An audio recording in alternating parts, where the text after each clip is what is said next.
Hey guys, it's Chris from Enola Gay, and it's time for Valken Debrief Live.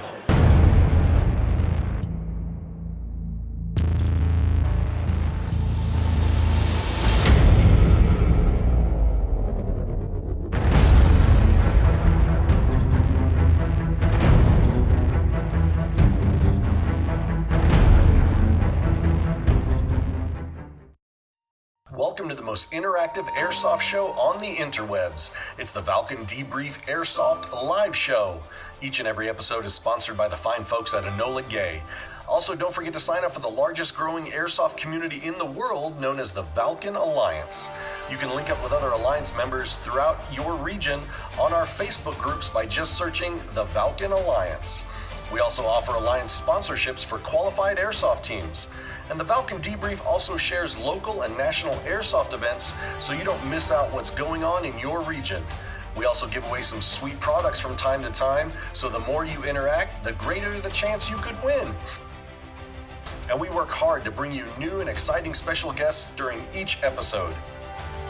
You can also find us at many airsoft events throughout the world. And if you miss any of our live casts, you can always catch the rewind on our YouTube channel or SoundCloud. So sit back and get ready for your Valken Debrief.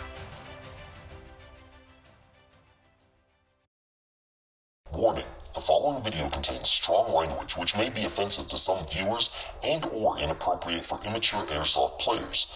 The content within this video is intended for mature audiences with common sense only. Hey everybody, welcome back to the Valken Debrief Airsoft live show number 104. It's 104. 104. 104. Not 105, not 103, but 104. 104. Is there like a special significance to 104, like as a number that you can think of? No, not really. Like, I don't know. I mean, I was hoping maybe you could save me on this. I did no homework before this show. So I know, okay. right? So thank you for joining us. I am the Kaiju, the Supreme Commander of the Valken Alliance. To my right, your left, Peltast, Lord Fuzzyface, Lord of the wait, what am I? Hold on. BB-Shire. Fuzzyface, Lord of BB-Shire, sorry. No, Lord Fuzzyface of BB-Shire. What he said. Are we gonna do like a new naming thing for like the new year, or do I gotta suck this up for another year? Yeah, you got to keep going. I'm just making sure. All right, okay. Because I mean, there may be engraved tankards in the future. I don't know near what future. I don't know what you're talking about. I haven't heard anything like that. Because you have to have a tankard, an insulated tankard to be in BB-Shire. Yeah, because I mean, all of you guys drinking out of those insulated, cups that I see everybody, like the big coffee cups they like to carry. I know what's actually in your coffee cup, guys. After like 10 o'clock in the morning, you're not fooling anybody. But I think really airsofters should go to like something more significant, like signature beverage holders. I think is the next step in airsoft branding. It's not about patches or T-shirts anymore. It's about beverage holders. Yep.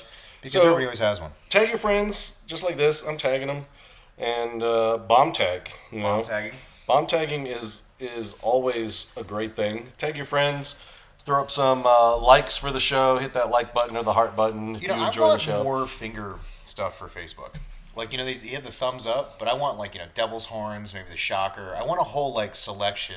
Yeah, they're in the stickers section. Yeah, but that's stickers. I want it out here where I can, like, I want it on, I want you can hold the thumb and it gets bigger and bigger. Does it really?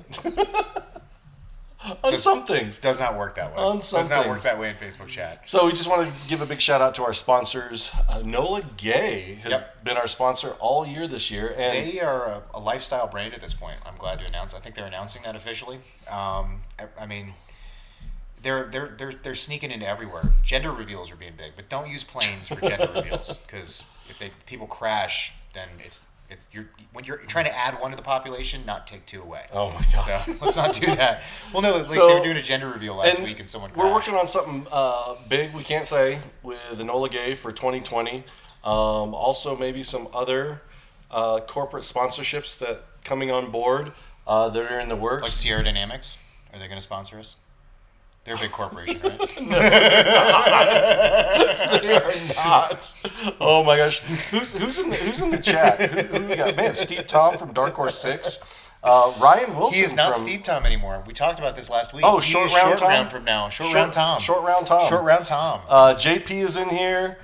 Tim Green from the Midwest. Mm-hmm. Oh! Isn't he like the regimental Rar Giggles is watching. Isn't Tim Green like the regimental Lord High Commander of like... He's the Midwest Commander of the Alliance. Yep. He also has quite a collection of planes in his house, I've noticed on Facebook. Yeah. Like quite a collection. We do have a question for Ryan Dean. Is Ryan Dean still watching from the hospital, or is he watching from home? Yeah, has he been discharged yet? I don't know. He had his appendix taken out yesterday, but emergency surgery. He's recovering well, so I'm sure Dragonfly is very happy. Send him many memes because his tum is hurting right now. So if he giggles, it's painful. Oh, he said he feels like he did 4,000 sit-ups, but he hasn't. So send him funny stuff and make him giggle because he will hate you for it later. All right, and for those of you watching for the first time and didn't know, we do have a hotline, which is right there on your screen. You can call sometimes we have live call-in shows. And we forgot 2 sponsors, didn't we? Did we do? We're okay. Did we do? Enola Gay's the big one. They're the ones that pay big bucks. Okay, so did we do the Alliance? Not yet. Okay, cool. So we do have what do you see? Did I get you off track? Yeah, you're rewinding. Don't do that. Forward, not backwards. So what are we talking about right now? The hotline. The hotline. What can people do on the hotline? They can call us on the hotline, or don't call us, or leave messages. We won't answer the hotline, so it's not really a hotline, is it? It's more just a voicemail. Yeah. So here's an example of a great voicemail we got the other day. So let's check this out. Is it my favorite Bond villain? Hey guys, Tim here of the Amigo Airsoft. I messed that up again.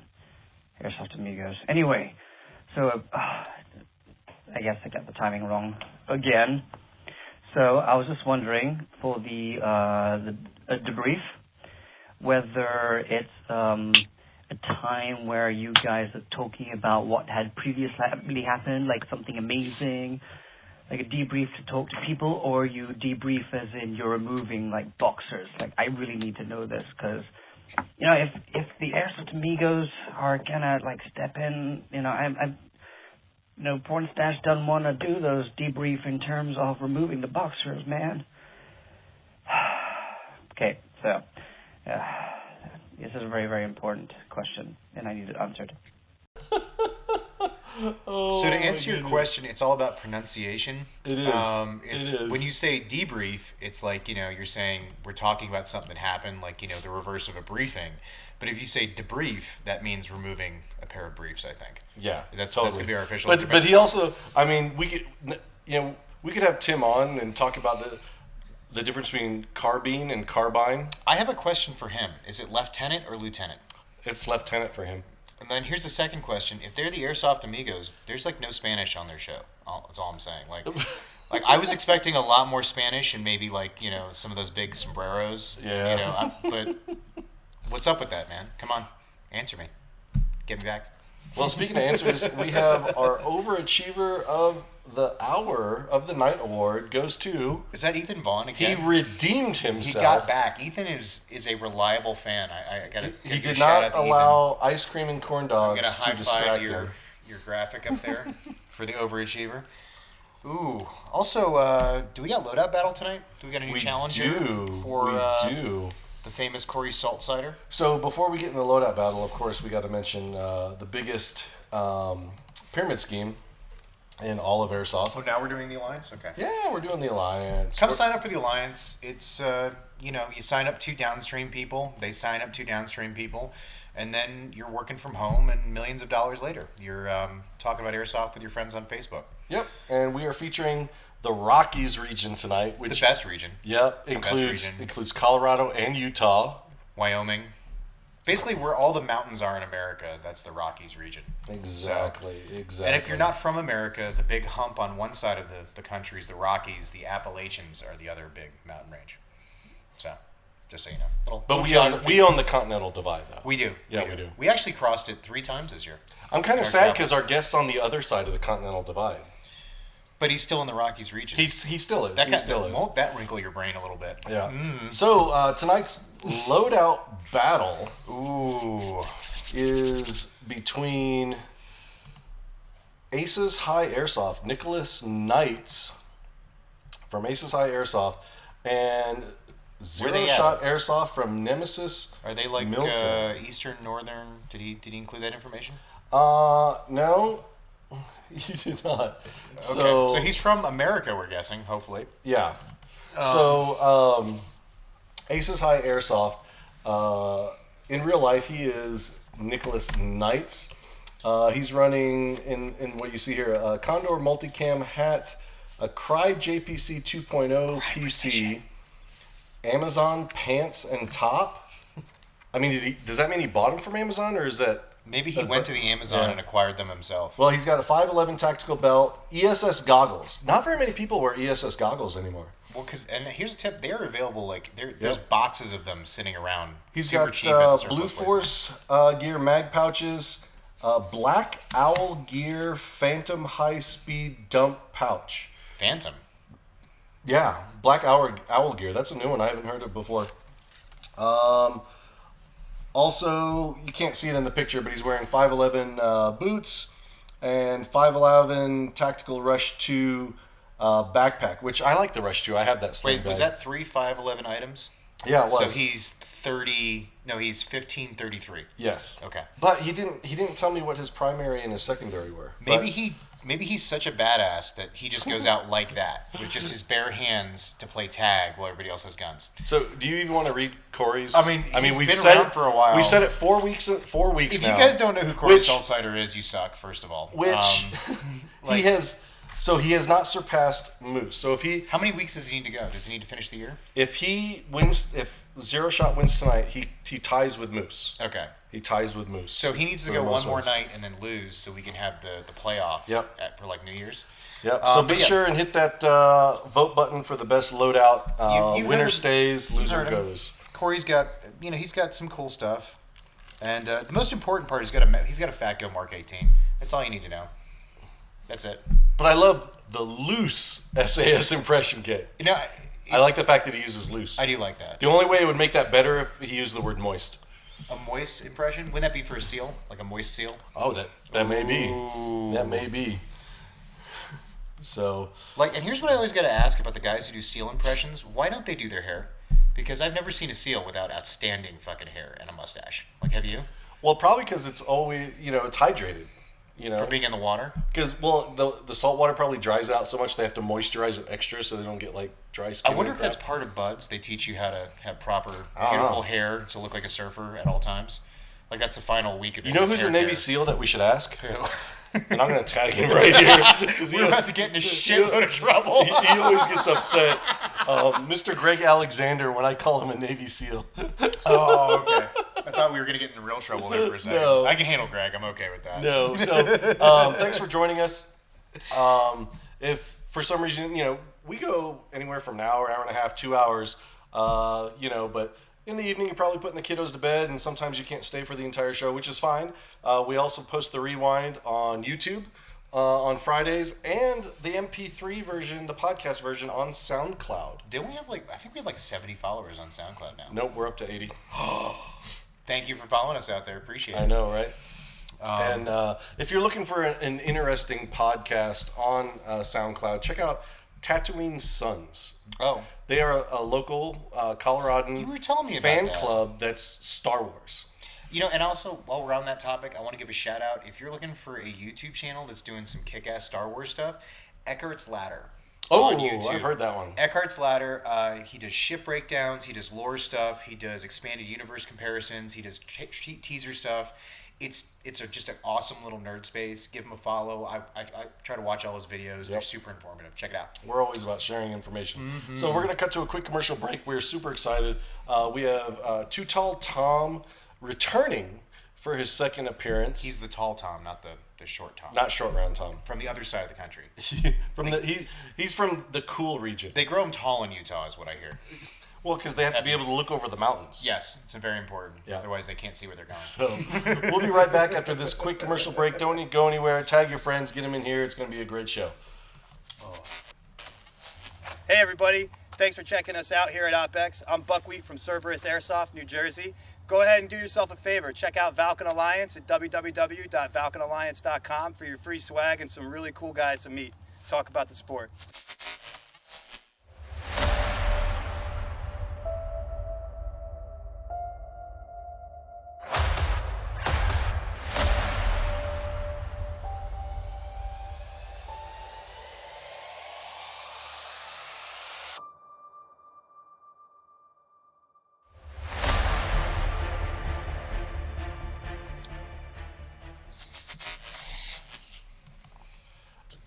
And we are back, the Valken Debrief Airsoft live show number 104. 104. At our secret filming location somewhere in southern Colorado. I'm not telling you where. Fritz is messing with us. Is he messing with us now? Fritz. What happened? See, look, he hit a camera. Did it flicker? He put it up in the rafters. Wait, I'm looking at this. Is there cameras there? Yeah. Oh, there's a camera. Okay. That's where he's... New camera angle, so we're up here. Thanks, Fritz. This feels very... Way to keep us on our toes. Like, what's that, the football prep show they do on Saturday for college football? It feels like that with the weird angles that you would expect. We need animal heads. Ooh. Because they always, hey, who's going to win? And they pull out the animal head and put it on. I'd like to really do, like, Total Request Live, but for Airsoft. Like, we have an actual group of Airsoft fans behind us holding signs and stuff, like Willard Scott, I love you, and shit like that. I think that would be I don't know. No one's done that yet. I think that would be right? So, as you can see, please welcome Tom Hall, also known as Too Tall Tom. Thank you for joining us, man.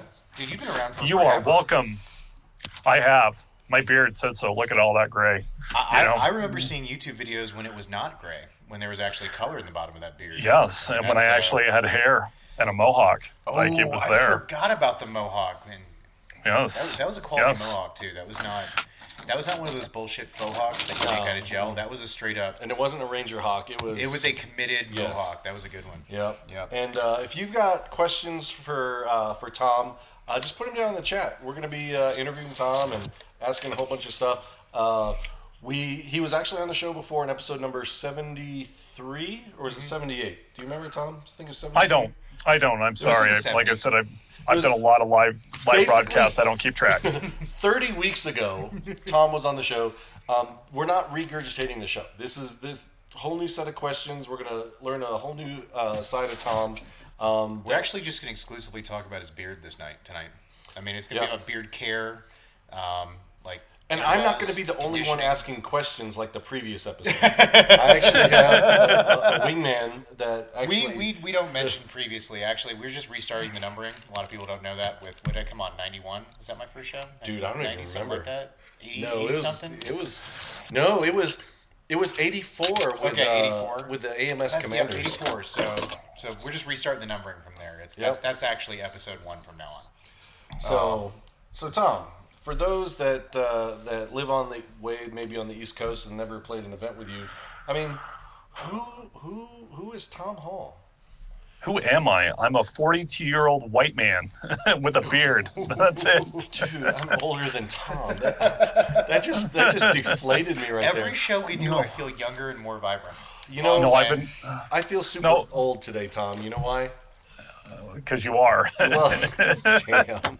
Numbers don't lie. I had to go to a physical therapy session evaluation today, and I'm like, I'm not as limber as I used to be. Oh, join the club, man! I've been doing this so I'm 36 now. I've been in physical therapy, walking on and off with a cane since I was 32.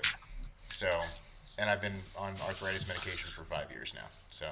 And you know that you're older when you just start talking about your ailments. Like that's part of the key. The first thing that comes up is like, so how's your knee doing, dude? That's the breakthrough on that. As far as that goes, that's who I am. I've been doing war game stuff. I started out with paintball in 1993. Oh wow! You guys can do the math. And I switched over to airsoft in 2008. And I've been doing airsoft for the last 11 years now. So you said, when did you start paintball?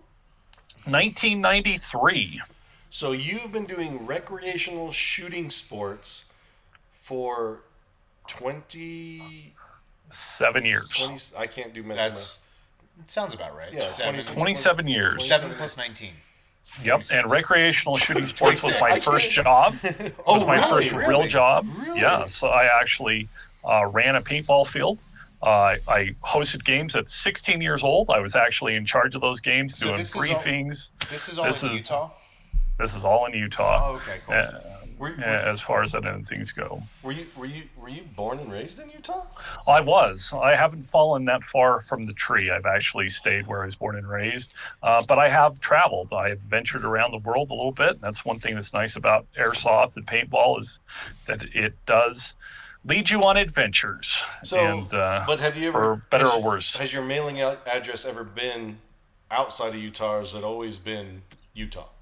Always been Utah. Okay. Utah is home. So- I've had lots of offers to leave and go other places, but no thanks. I'm good. So, real quick, before we get into the deeper questions, how's the Utah scene looking right now? Is it looking really healthy? Are you guys? Are we talking economics? Legit? What are we talking? I'm talking the airsoft scene. Like, do you guys have places to play? Do you have a bigger community? I mean, is it waxing and waning? How's things going there for the airsoft scene where you are? Okay, so this is the thing about being around a little while longer, and I'm there to have fun. The majority of players are here to have fun, right? That's what I go out to go do. I don't know what's going on in your life. I don't know if your boss is an asshole. I don't know if you just got a divorce and she took the dog. I don't know what you're doing on your weekends to go out and go have fun. And that's the thing, is what we're looking at there is it's separated into different groups because of gameplay styles and how other players treat each other. That's really what's going on in the scene in Utah as far as that group. It's just some people need to chill out a little bit and just be like, hey, this is about fun, and not be all about, me, airsoft celebrity type stuff, or I want to be famous or whatever else as far as it. And just have fun, Not everything is, hey man, I hit you, and dude, man, you're not calling it. We've all heard this, over the years and stuff like that, and it's no fun. They can see the Boogeyman logo, and some people might think it's a team, but you actually said pre-show it's a fellowship group. Can you kind of explain what a fellowship group is? Sure. Well, teams are overrated. As far as that goes, anybody can go ahead and make a patch. Can we give a high five? Create a team. Virtual high five. High fives. Yeah. And the thing is that the group that I'm involved with in that group is that, it's a team, but it's not. It's a fellowship. It's a group of people that, whether you play airsoft or not, we don't care as far as that end of things go. All we care about is that we're friends at the end of the day. That's why it says Friends Fun Airsoft on there in that order. On the patch and things like that, is because of that. So as people fall away and people get different jobs or move or anything else like that, it's like, okay, you're part of this group and you always will be, and that's it. So less than being like a group of people that are moving towards a prescribed goal, it's more just an excuse to hang out type group. Like airsoft is the excuse where, like, we just want to be around each other, and airsoft is our excuse for being around each other today. Sure, or it's just an excuse. Hey, man, we haven't got together forever. Let's host like a barbecue or something like that, and hang out. Really rad. Let's go meet at a restaurant, or let's go do something together as a group. Let's invite all the wives together and the kids. Chill. So we're actually Chris and I were talking pre-show about we need to do a show to talk about the 7 deadly sins of airsoft, or the 7 deadly myths of airsoft, and because one of them would definitely be like, when a person gets into airsoft, is I either need to create an airsoft team or I need to be a member of an airsoft team instantly. And so I think we're gonna brainstorm about 7 deadly sins. I mean, it's 7. It's just an easy number, or like, my first gun should be a sniper rifle. Every single time. I know, right? Every time. Because snipers shoot like a mile, right? Yeah, I know. Yeah. Wait, it shoots 200 FPS out of the box. What happened? I think probably, like, I'm just going to get a patch that's like that. That's actually my patch I should have made, that just says they all shoot 6mm BBs. No matter what you have, they all shoot the same ammunition. That's true. So it doesn't matter if you're going to carry that Arctic Warfare precision, whatever, 15-pound sniper rifle, it's not going to shoot any bigger around. You know what I mean? I'd like to see 8mm come back. Why? I would too. Ballistically, it will carry farther. It weighs more. It'll carry farther, and we'll see what happens. You actually feel like Neo from the Matrix, because you can actually, it's an optical illusion. It's coming, and you're thinking, oh, I can dodge that, and then bam, it just hits you, and it hurts. I mean, since I have you two old folks here, oh my gosh, to educate me, why did 8mm die off? Because 8mm was gone before I came into the sport. So, like, is it just that everything became more standardized, or like it fell to the wayside, or there was a safety issue? Like, why don't we see 8mm guns anymore? Well, I just don't think that it was adopted widely by the majority of manufacturers. That's all there is to it, is that somebody thought it was a great idea and nobody bought it. So it's That's like why you don't see it. It's like a Betamax versus VCR kind of issue. Yeah, Pretty I much. mean, nozzles had to be different. Inner barrels, obviously. I mean, the ones I saw it most in is where you could easily put a wider bore barrel, like a little Derringer pistol, or the Barrett sniper rifle. Barrett M82. Yeah, sniper rifle. Because really, it'd be difficult to put an 8mm on an M4 because it's only a 5.56 barrel. No, well, yeah. So, the inner barrel's going to be bigger than the outer barrel at that point. Exactly. So exactly, but it's been done. Like I know people that have actually done it, so you know what I mean as far as that goes. If you got a cool 8mm build and you're still running it, send us some pictures of it. We'd love to feature it. That'd be something. Dude, Bacon from Direwolves up north, he's like 8mm for the win. I mean, there's still a lot of 8mm fanboys out there. I hear about it all the time. You talk about that Barrett used to have. Constantly. Oh, dude, the hop up made it go left. That was awesome, and it was red gas powered. I do think inherently though, like 8mm has a problem, and it is always going to be minimum engagement distances. I'm not a fan. I'm not a fan of minimum engagement distances at all. I think it takes away from one of the key things, which is violence of action in airsoft, and being able to shoot or be shot in airsoft it leads to arguments and people I got you first, I banged you first, or it opens up the door for more arguments. Little rabbit hole. Little chase rabbit hole on this one. Well, no, because you're either on two sides of the fence. You're either on FPS limitations. Okay, based on your platform, or based on your platform, you have engagement distances that you have to adhere to.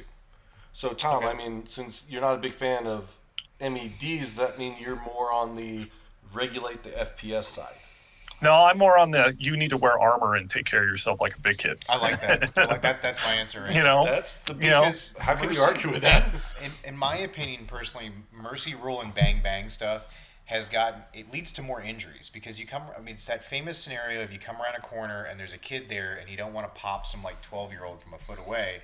So you try and bang him, and you scare him, he freaks out, he jerks the trigger, and he hoses you in the face. Oh. It's happened to me I several don't care, times. Man. His mom signed a waiver, bro. Everything's waivable. Everything's waivable. So I've gotten the fuck over that, don't worry. I was at Conflicts 4 at Blast Camp in Hobart, Indiana.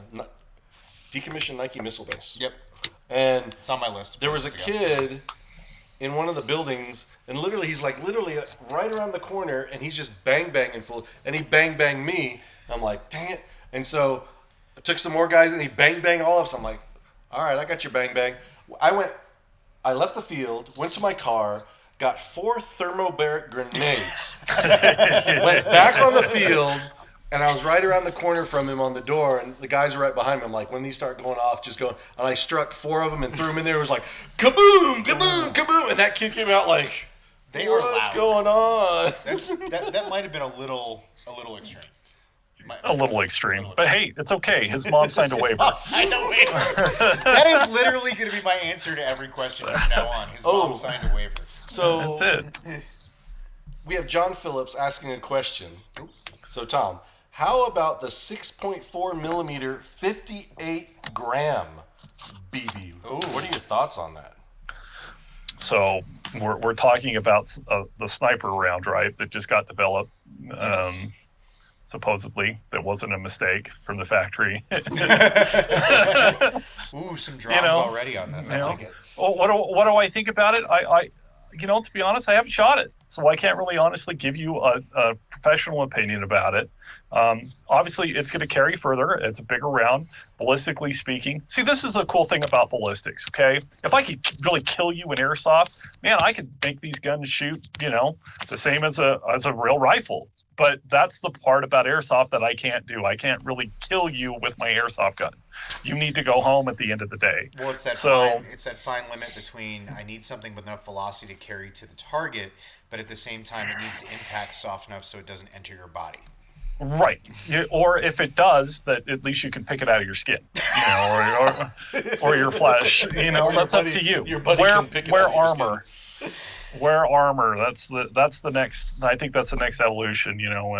Big boy rules. Armor up. It's going to make a difference. As far as that things go. I've got plenty of scars from not wearing armor, and it doesn't really bother me. They're not real bullets. I don't know why everybody freaks out about it. I know, right? It's like people camp and they're like shrugging hits. I'm like, dude, you get to respawn. Like, who cares? Real, I mean, man. as long as I look at it as when I go out, at least I took 5 dudes with me in the moment.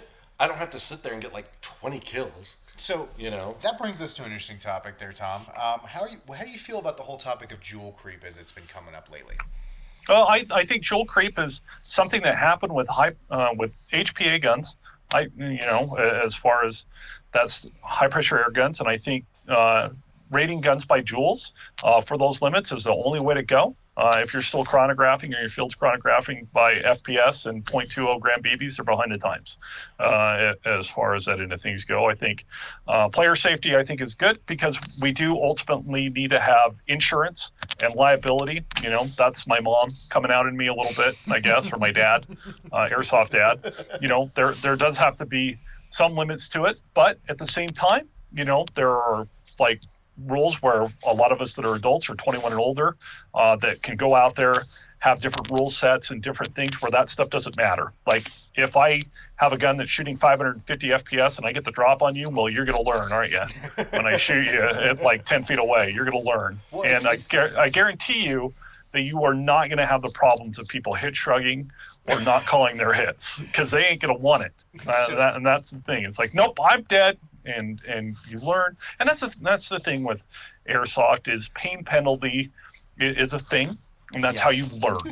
John Phillips says scars equal campfire stories. Absolutely. Well, I mean, and so here's the thing: is I don't think anybody's proposed this yet in airsoft, but like when you go to your local pool, you have Adult Swim. Like, why doesn't Airsoft Fields have a couple, like, Adult Swim games, like, where if you want to bring out your big boy shit and play big boy rules, kick everybody who's under 18 off the field for 1 or 2 games a day, let the big boys go out there and hurt the fuck out of each other, and then you can have the kids come back on for a while, there's actually a field in France called, right outside the border of Germany, entering France, in the little town of Veckerin, and it's actually a field that's divided into quarters, 4 sections, and so there's a rotation. So one of the sections, all the games are on the same time limit. It's like a 30-minute time limit, but one of the sections is like an extreme rules. But you can stay with whatever level group you want, but by the end of the day, you at least get to play every section at least twice. Oh, that's cool. And it rotates, which is pretty cool. And I know you hinted on jewel creep and jewels and things like that, and it's like, okay, I understand. Like, there's a younger age group and there's things like that. Look, we're catering to the future firearm owners of America, the youth of America. That's what we're really doing with airsoft. If we're getting exposure, you're looking at young people that are going to go on to possible military service or are already showing interest in that. And you're looking at, responsible firearm owners in the future because they're interested in it. And that's really kind of what airsoft is, from the culture. And I think it is important, too, to make sure that those younger people are having a good time within reason. While we're joking and like, yeah, the kid's mom signed a waiver, type of thing. At the same time, we do want those young people to have a good time and do that side of things. But quid pro quo, and this is where I'm going to go ahead and circle around here again, is that I hate minimum engagement distance. I think it leads to a lot of fights. And I also don't like the fact of, like, full auto, like, having a minimum engagement distance, too, as well. I think there should be rate of fire limitations. Yeah, definitely. I think you should be, say you're running a PKM. Okay, well, that shoots about 12 rounds a second, the real one. Okay, match that gun. You can do that with a lot of different things. Interesting. Match the gun for the real one, because really, when you're really looking at it, 12 rounds a second is not that fast. I think when it comes to it. Most modern machine guns are about 850 rounds a minute is what they cycle at. So that's like 8 to 9 rounds a second, I think. If I do the math right on that. Did I get that right? Yeah. I mean, and you got kids like, cranking these things up to 35, 40 rounds. 60, 75, To give 80 rounds a to second. give our audience a frame of reference, so I just built an LMG for Avalon, and it's cycling at 21 rounds a second. And I did the math on that, and that's 1250 a minute, which would be the equivalent of an MG42 from World War II. I mean, that's the equivalent rate of fire, guys. That's right out of the box. So, that's a really fast gun, period. I mean, Sure. Waffengewehr, Yes. 42. Exactly, and you also got to think. We'll go ahead and talk a little bit about that role, like LMG, light machine gunner role, Ooh, let's or talk heavy about that, machine 'cause gunner I know role. you're a guy who used to run a lot of light machine guns, right? I do, and I still do, as far as that end of things go. Is I'm looking at suppressing. I'm looking at, okay, I've got a gun that has 5,000 rounds or 3,000 rounds inside of it. Okay, I'm shooting at 12. Okay, I can hold down the trigger for like 3 minutes on this gun. So I can press somebody for 3 minutes with what I have in the magazine. Okay, or if I turn it up, I can do it for a minute and a half. I'd rather have 3 minutes of firing time than a minute and a half Dude, I from see cycling. so many Because that's what it's people- for. I see That's so what many you're for. people with LMGs trying to make them precision tools. Nope. That's like, that's not what these things were You made want to for. be, like, in my opinion, LNG, like, your ideal cone of fire that you're looking for is you want to have like a man-sized target you're hitting, roughly in that area, at like 70, 80 meters. Because that's going to give you that nice suppression ability. Because you want it to spread out like a shotgun over distance. Because you don't want, you're not lasering someone. 6.05 or Yeah. wider inner barrel. Because it's way more effective, in my opinion, at least being on the receiving end, when you hear, like, you can hear like several rounds hit one spot, and I know I'm pretty safe.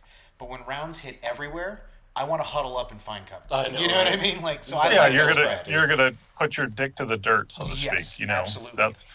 And start building up piles of dirt. But I would disagree with you. I Okay. think the majority of the LMGs that I have are shooting around 300 feet. That's really the goal that I have for my LMGs, is to shoot 300 feet, and the rate of fire is slow enough that I can single round fire the gun. So if I want to pick somebody off, I can pick somebody off with it. Or if I'm trying to go ahead and get that through a window or a small hole, or suppress that so that my guys can move up on the building or the trees or the bunker or whatever cover he this can person's still behind or group effectively of people's chrono. behind. He can still effectively chrono because he can get one shot. Yes. Well, I mean, I would agree with you that that's right up there. It sounds more like what you're building is kind of like a hybrid DMR machine gun is kind of what you always you're looking for the best of both worlds in what you've been built in there. It's a full-on Right. DMR. Yeah.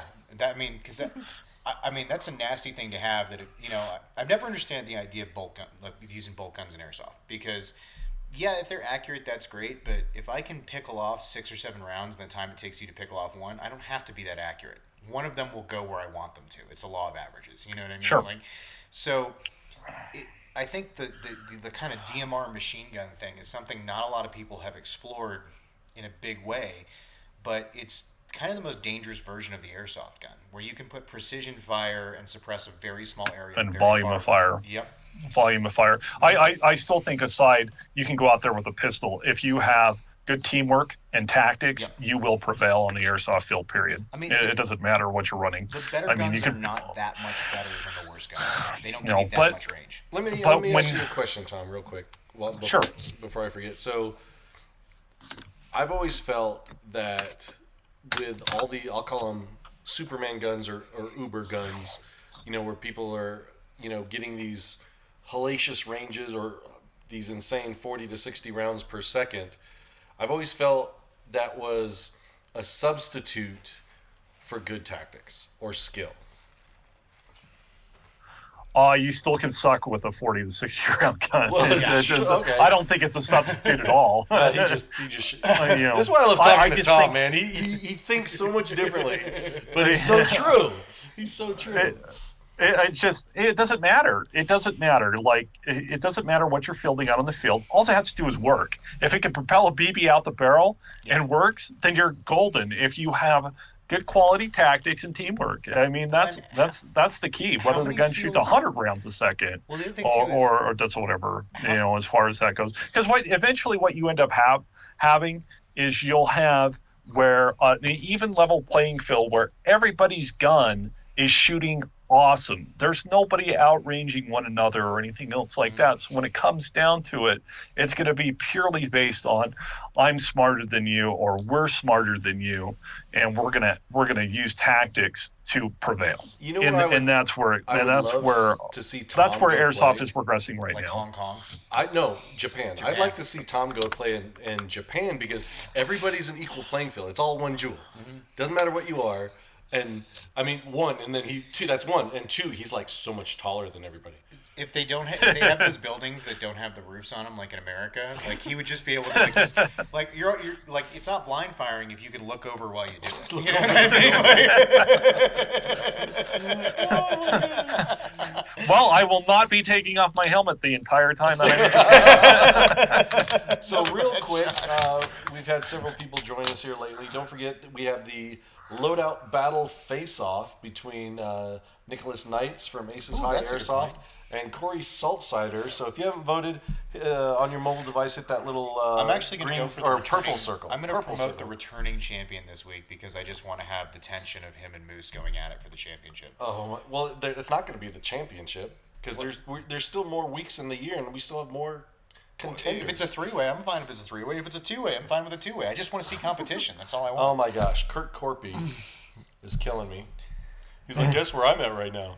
I'm like, Colorado? He's like, no, Galaxy's Edge. I'm like, you dirty rat. Oh, isn't Punk down at the California one Punk too? is at Disneyland for the very first time in his life. And he's doing the Star Wars thing. I'm a little jelly. Yeah, no, I mean, to be like in your young 30s and never been to a Disneyland park to actually, I want to be there just to see what his reactions are. Mind blown. I feel a little bad for him though because I remember when I went to Disney World at like age 8, it seemed like the most perfect place on earth. And then I went back at like 19, and you start noticing some things, like like there's trash places and like walls are cracked, like the magic that place holds when you're a child.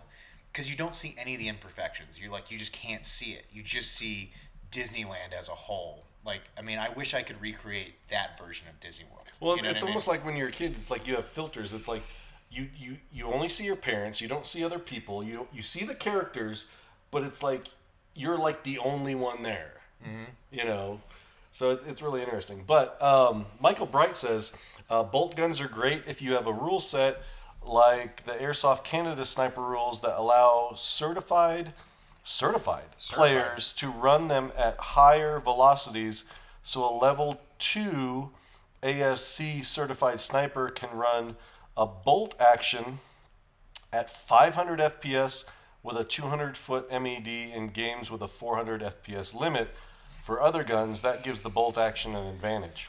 Now, that's an idea that both appeals to me and repels me, because the idea of certifying certain players to use better equipment is a really attractive idea on one hand, but the secret libertarian inside of me says, don't tell me what I can do with my own shit, and says, I hate that. I don't know where I fall on that. Well, you do it at every airsoft game. You sign a waiver. You're like, yes, I'm going to adhere to the rule set. No, but like if you have to sit through a class to use a more powerful gun or something like that, I kind of like that idea of people being more educated. But at the same time, I don't like being told what to do. You know what I mean? It's kind of that's why you don't live in Canada. I think that's kind of like a privilege thing, which I think is kind of cool. To kind of like say, okay, hey, we trust you, and here's your privilege that you get to go ahead and use a higher velocity because we trust you. And I like that aspect of it. You're not going to do anything wrong. And 200 feet, what? Yeah. Like our minimum engagement distance is 600 FPS is 100 here. Yeah, wait, you guys run 600? That's a little. Hold on. So yeah. Let's back up there. You run 600 FPS games where you guys are? Oh, sure, absolutely. 750, Dang. 800. That's a goddamn bullet, dude. That's not a BB anymore. That's a bullet at that point. I think, what's a 45 caliber round go, like 850 feet per second or something like that? Sure, but like you got to realize, too, where I am here in Utah is that there's a lot of public land. So a lot of games are played on public land where the AOs are massive. They're thousands of acres. Oh, and that's cool. Where we may only play on a small portion of that acreage, you're really looking at wide open, vast open land of high desert. So you're looking at hills or mountains of terrain where it's indicative to go ahead and allow for that higher FPS rating because it's not close in. You're going to be engaging people from way further away. Oh, that's interesting. And where you're getting 400, 500-foot shots, where you're using gravity to go ahead in your advantage, where you would be surprised what 100 feet will do for an airsoft gun as far as distance goes. If you are elevated in an elevated position of dropping rounds and doing that side of things and lobbing rounds. A lot of people always like, oh, hey, I want to shoot a straight shot. Mm-hmm. And for me personally, how I get my further shots is I shoot it like artillery. I use magnified optics, things like that, and I'm actually lobbing rounds in. It's the same thing with long distance shooting. Anybody that knows anything about long distance shooting knows that when you are shooting a mile, the round is not going straight like this. It's actually going like that to a target, and adjusting for that is the same thing in airsoft. When you start, it's just in a shorter distance. That's all you're dealing with is airsoft ballistics. Is you're just dealing with a shorter distance of that long range shot to go ahead and make it accurate. Bacon from Direwolves, he said the certification is basically a safety course. Takes a couple hours. Oh, okay, that's not to knock out. So here's the question: if you guys are doing these really high FPS games, are you guys getting this with HPA? Or are you guys getting this out of like Springers? Or is this? I mean, are you guys using the same standard mix you see everywhere, or is it just HPA is king? HPA is king when it comes to high velocity. Really? So you're not seeing many AEGs at your games in Utah at this point. Well, you were originally before they became popular with the advent of the Polar Star Fusion engine. Was one of the first ones that came out that was a drop-in engine as far as that goes. It changed the game. You were really looking at wear and tear with an AEG. Building an AEG to shoot 600, 700 FPS to be reliable was very, very difficult. You were basically, it was like a NASCAR race car. You'd basically go take it out and play it until it broke, or won the race, whatever you were going to do. But at some point, it's going to break. So it was more like how many rounds do you get before the next rebuild kind of right. setup. Exactly. And that's the thing is with high pressure air systems, things like that, they're more reliable. There's no moving parts or things to break, burn out, things like that. That's the thing is that really when you're dealing with an AEG, is you're dealing with 1980s technology. I mean, people are just barely starting to put MOSFETs in guns as standard things, but we're still running ferrite motors. I mean, it's like, come on, man. Like, welcome to 2019, where they have brushless motors. We do have brushless motors available for this stuff. A lot of new players, I love telling them, like, when they're like, oh, I'm looking for this, I'm looking for that, like, where do you find stuff? And I'm like, well, half the time when I'm budget shopping, at least back in the day, I used to look for RC parts. Because, like, the motors are the same, the batteries are the same. It's all just old RC parts is mostly what AGs are. You know what I mean? Like, sure. But Craig that is McCarter the thing is that we're looking at the cost for the new player to go ahead and get involved and things like that. And with those advancement in technologies with like HPA, things like that, then we start really talking about marketing of airsoft to like, hey, it's $100 to like, it's $400 now for starting entry level gun. It's real gun prices now at this point. So Craig McCarter has a question for you, Tom. What area of Utah? Have to make a trip up there soon. Might have to bring my toys. Where do you play most often? Milsim City. That is my preferred place to play. Yes, and Milsim City. Is that an outdoor, indoor? What's the setup out there? Started as an indoor, but it's now an outdoor. So it's now an outdoor? It's now an outdoor field. It's the only place in Utah where you can use pyrotechnics because it's controlled. All the public land is banned for the most part, or if it's not banned, it's limited because you're just going to start a fire. Yeah. You're just don't be a dick. It says it on the label on the product. Colorado is not that different from Utah. It's plenty dry here too, so there's no pyro for the most part. And you think airsoft guns are expensive? Start a fire. It gets real expensive, real quick. $30,000 to $60,000 just to put out a small structure fire. So you know what I mean? Speaking of fire, we're gonna divert. We're gonna come back to airsoft in a minute, but fires and how it damages the environment stuff. You actually your day-to-day job is. You're a cattle rancher? So, Sort of in that aspect of things. I run an agriculture business as far as that side, and cattle ranching is one of the many aspects of management that I do on my properties that I own here in Utah. So Wait, it's a you tool. just said properties. Well, I mean, land's cheap out there. You can get a lot of land. So No, it's not cheap, I'm but teasing. so cattle ranching is one of the things you do. So you're like a traditional, like what us city folks would think a farm is, like we saw in our little kids books, where you have like cattle and corn and different crops. You're like diversified, I guess would be the term. no, not so much. I'm not that typical like hey, we're gonna go take a school field trip to the farm type of thing. I'm more of the guy that you would see riding the horse with the cowboy hat, herding cattle or doing that type of things with that portion of the operation.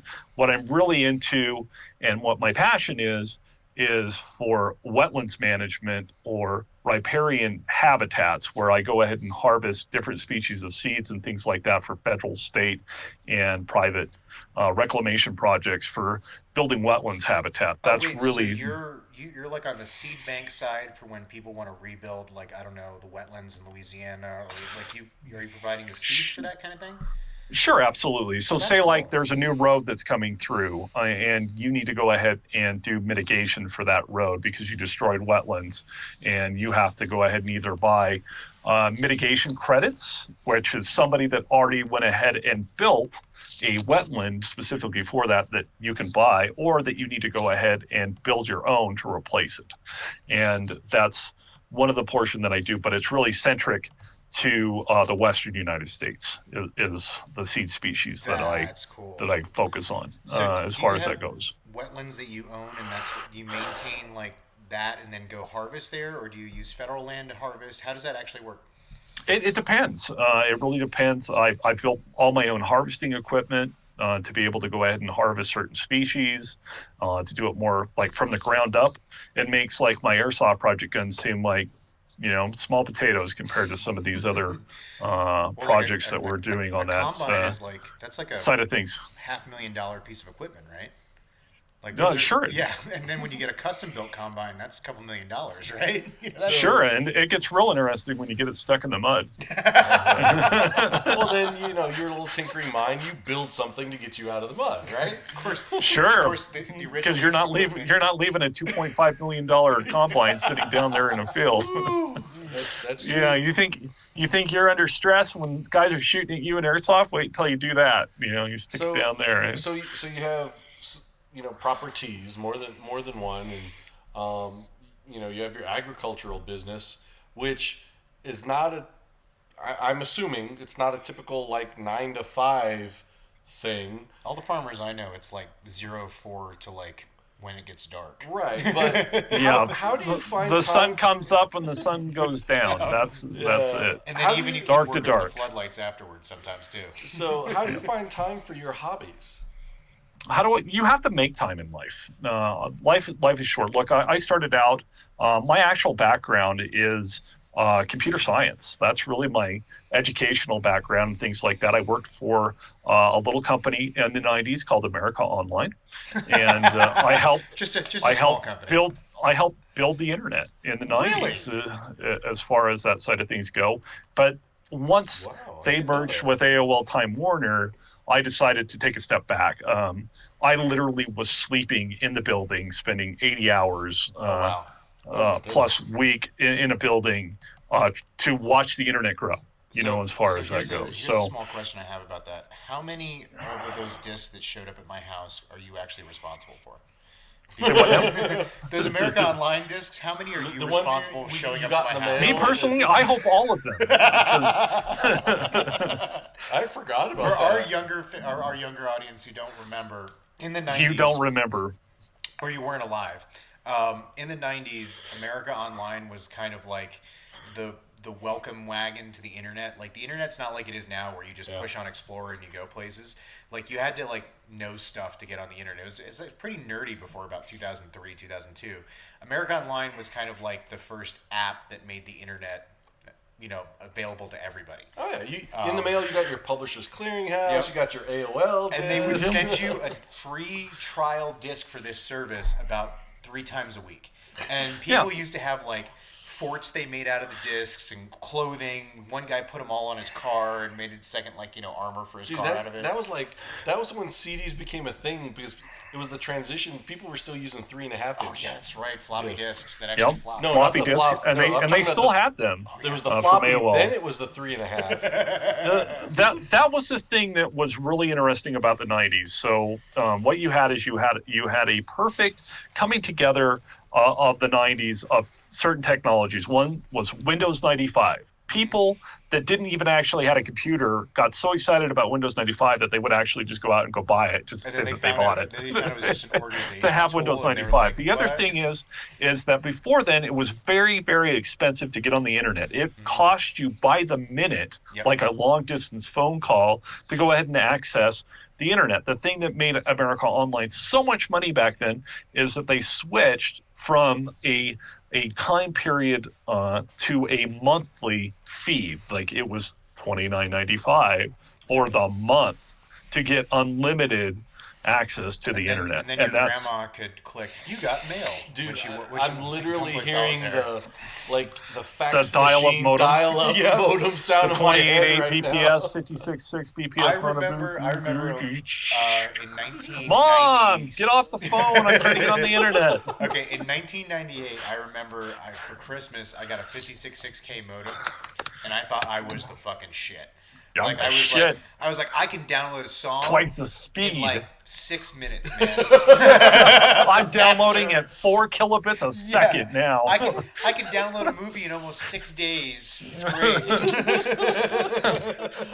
Dude, man, I'm totally gonna get this pirated Metallica song in 6 hours. So I don't know if you ever did this, but what I would do is on if you guys remember Napster and BearShare and FrostWire, from back in the day. Well, everybody would share their files back and forth, and whatever the hit song would be, like if it was like Waterfalls by TLC, right, entitled. Well, I'd just make a bunch of audio recordings of me screaming curse words into like my computer mic, and I'd label it whatever the hot song is, and I just wait for people to download it and share it off my shit. So they're thinking they're getting like the new Tupac, and it's me just going like fart noise, fuck you, fart noise, just for like 10 minutes. Oh my god. It was great. You literally had nothing to do. Oh yeah, dude. I was like 17. Who gave a shit? What were you doing when you were 17? Like it was drinking beer, racing cars, and when I didn't have money to do that, I fucked around on the internet. I was winning state for my high school. Good for you. So not all of us had so anyway, to get back onto your question, how do you find time for your hobbies? I make time. I make time. I really do. That's good. I think as you get older, I think that you realize that time is the most valuable thing that you have. And there are certain people, I hate to say it like this, that are worth your time, and certain people that are not. It still doesn't mean that you can't be empathetic and nice to people. It's just that you have to go ahead and dictate to that, because look, it's the most precious thing that you have. Don't waste it. It's not money. It's not how many airsoft guns or what cool nods you have or whatever else as far as that. Nobody gives a shit. No one gives a shit about it. Yeah. Nobody gives a shit. You can have 30,000 pictures of your airsoft guns on your bed. No one cares. Literally, I could not go to an airsoft game with a gun. I just don't bring something. I don't bring a pew-pew stick, and I would literally have just as much fun because I'm there to like hang out and. I mean, I agree with you. It's fun, but I really like shooting children with plastic, whether they be 40 or 14. It's really an enjoyable thing for me. But yes, shooting children I'm in with it plastic. I'm in it for the fake murder. Yeah. Or shooting John McCaleb with plastic. That's always fun. That's always a good one too. I actually or shooting Peltast on Sunday at Copperhead repeatedly in a vehicle from inside a house that he can't get you. Was that you? That was totally me. Oh, you son of a bitch. I thought that was Corey getting me, dude. Like, I was all pissed off at him. Oh, was that you still tagging? Oh. So it took 35 of you assholes to get me out of that building. Now, to tell this story, guys. Which one was that? This was on Sunday. No. Which one? Copperhead? Yes. My last Copperhead. one we were just at. Oh, the one we were just at.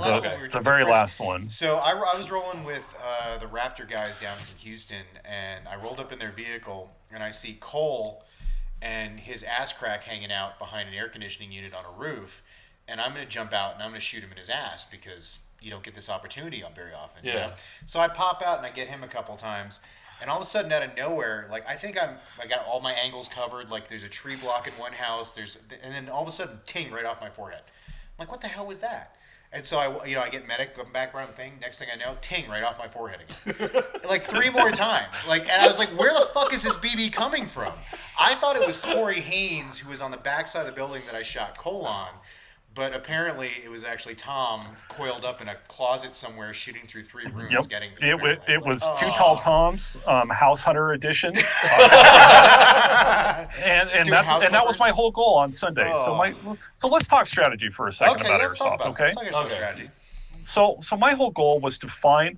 Look, I was not feeling good for that event. I had a medical issue before. I was surprised I even still showed up. I was not a 100%. So my whole goal was to get to a spot where I could hole up in. So what we basically did is we worked our way up the street and cleared out all the buildings. And I was looking for a building that had the best advantage for me to stay alive.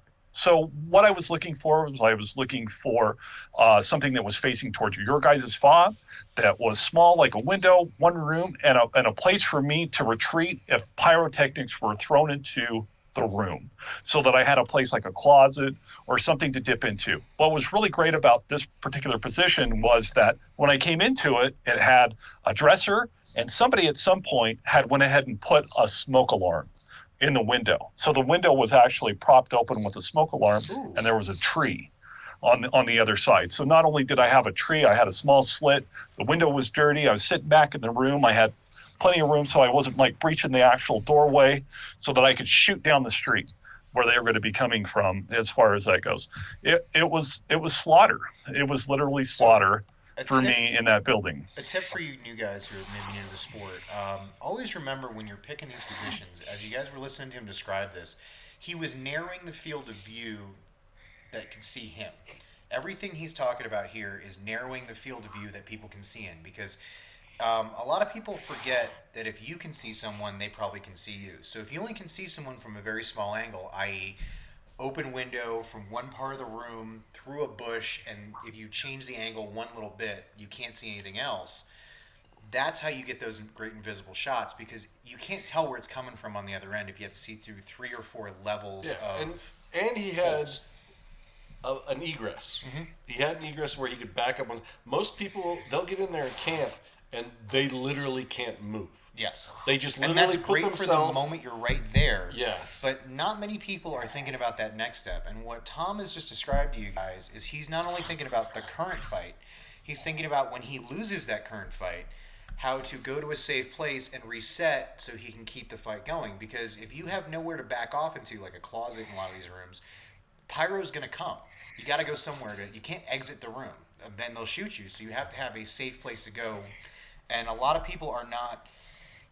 This is like 3rd and 4th level airsoft here. This is like 3D chess. Yeah. And you're not. Is what we're basically doing. Is we're not just thinking at the fight at the moment. Like, I'm thinking here, like, I'm going to hold this building all by myself. I'm going to keep 40, 50 guys busy all by myself. One person in this building, they're going to be busy dealing with me. What does that mean? That means that frees up 45 or 50 other guys to go do something else. That's the mentality difference between Tom and like your normal airsofters. A normal airsofter is thinking 40 kills. Yeah. Tom is thinking, I'm holding up 40 dudes that are not doing something else. Correct. Yeah. He's that aren't going somewhere else and affecting the fight, and the mentality has to have these little backup steps to keep them engaged.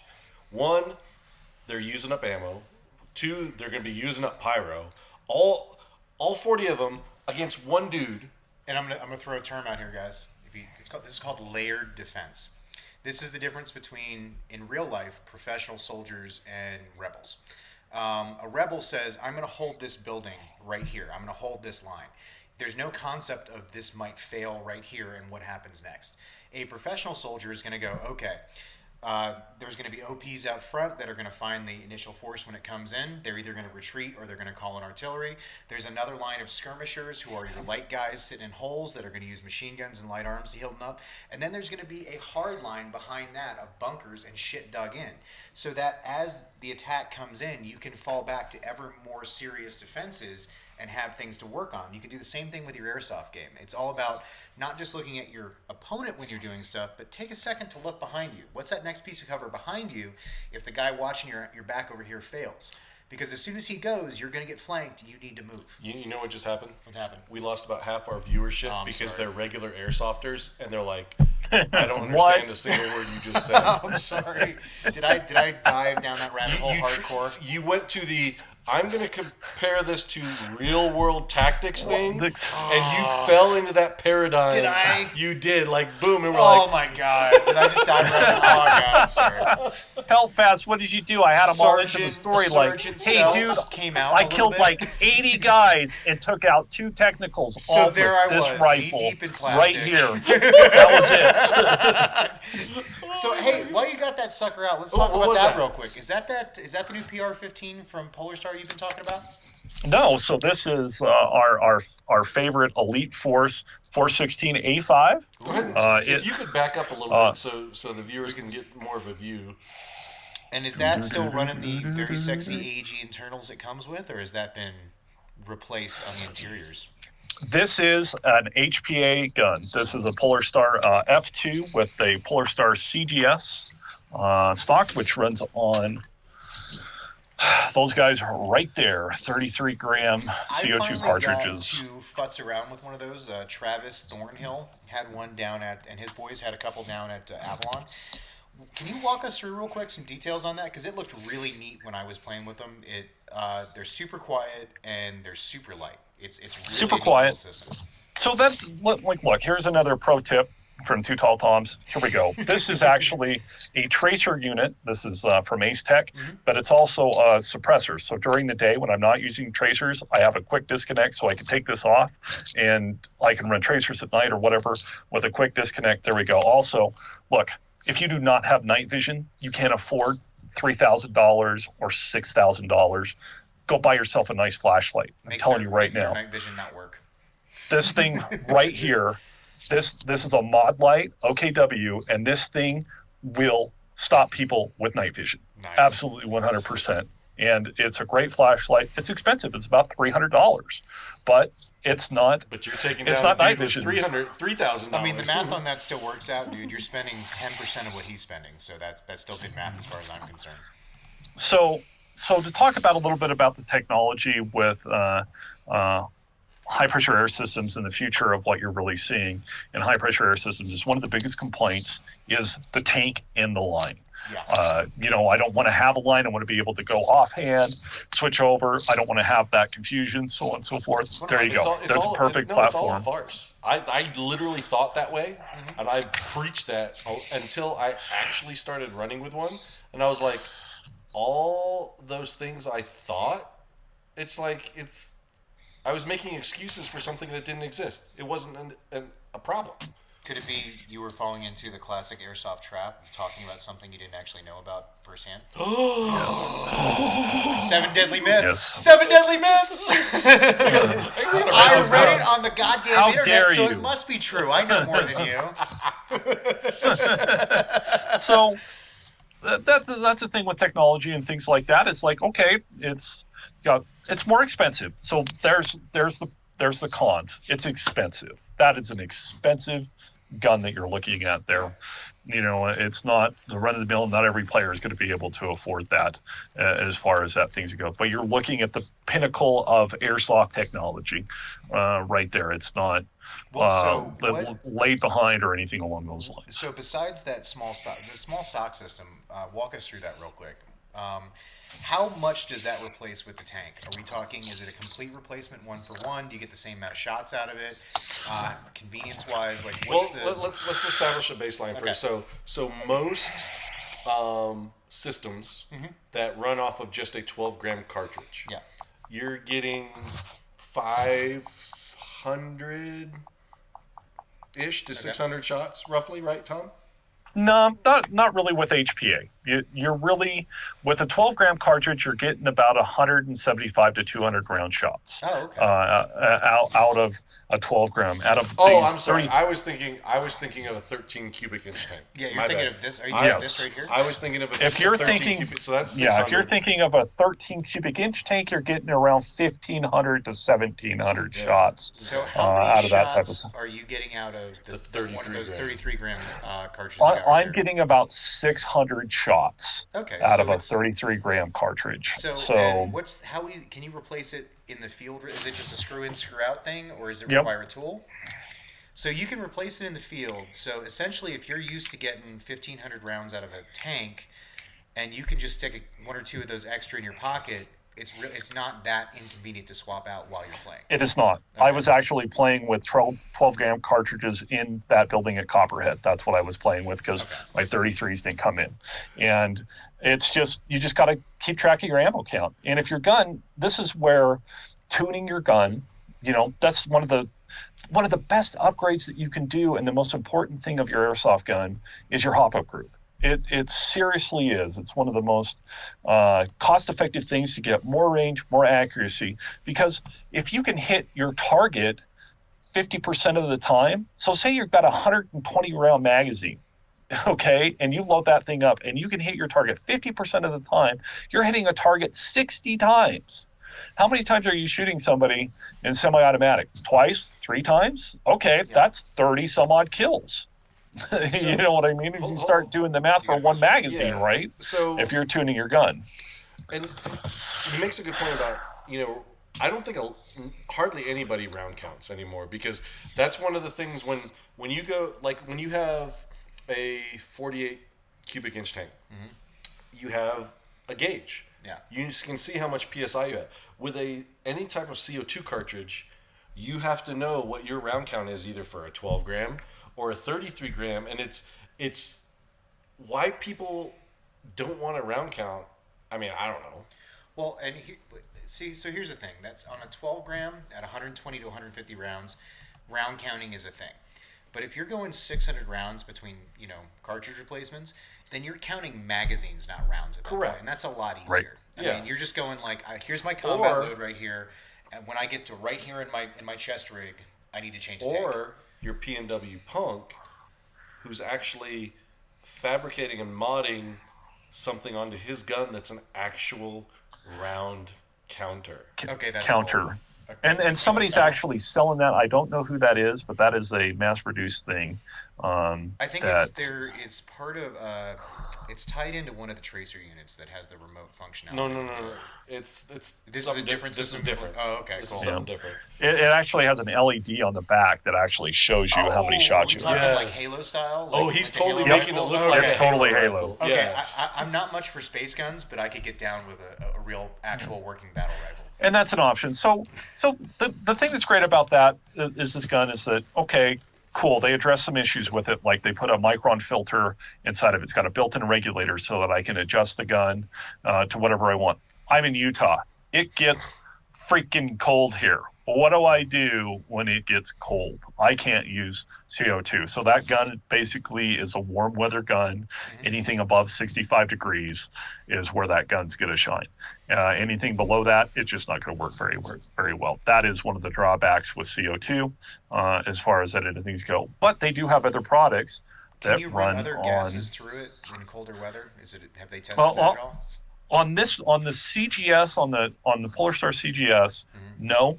But they have another platform called the UGS, which stands for the Universal Gas Stock, which you can run the CO2 inserts, or you can run like a 13 cubic inch tank, or something like this. This one does not have a regulator on it yet, but this is a small buffer tube style HPA tank that I'll be able to go ahead and run, and